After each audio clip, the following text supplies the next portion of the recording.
Okay. The trivia question is, are you obligated to have a festive meal on Hanukkah? So the answer is there's some discussion around having the meal become a mitzvah, but it's not obligatory. Okay, so there is a holiday that was established by the rabbis for which there is an obligatory meal. What is that? Purim.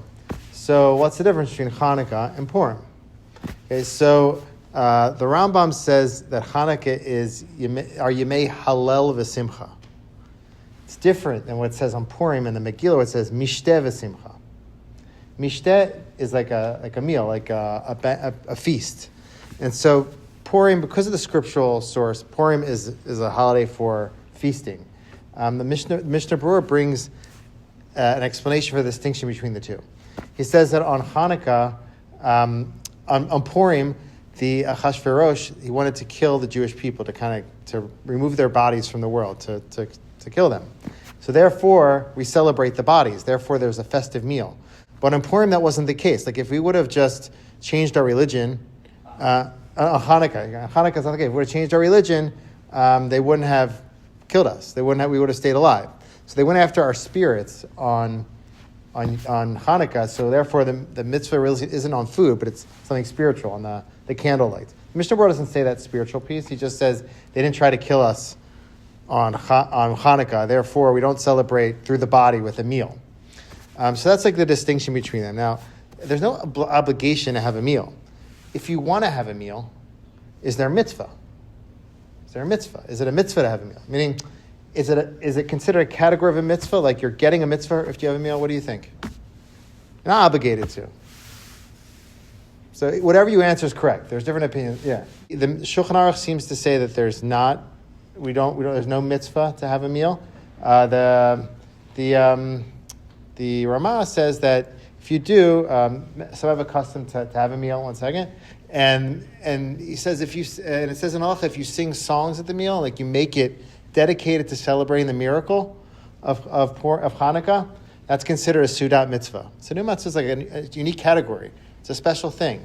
And so you can transform your Hanukkah meal to a Sudat mitzvah based on that by having zmiros, having some songs, Hanukkah songs, and dedicating it to like celebrating the miracle. So it can become a Sudat mitzvah, yeah.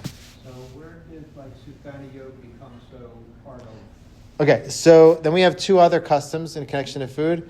The other one is sufganiyot, and sufganiyot is they're made with oil, and so the custom comes from that. They were celebrating the oil of the Chanukah, and so there's customs to. I had a roommate. I was living in New York who just fried everything the whole week. Like anything he had, he fried it. I tried to join in on that, but I'm like kind of like careful with what I eat. I felt really sick like by the third day. But he was going strong. That's the miracle, maybe 8 days of fried food. Anyway, so it was Garth. If anyone remembers?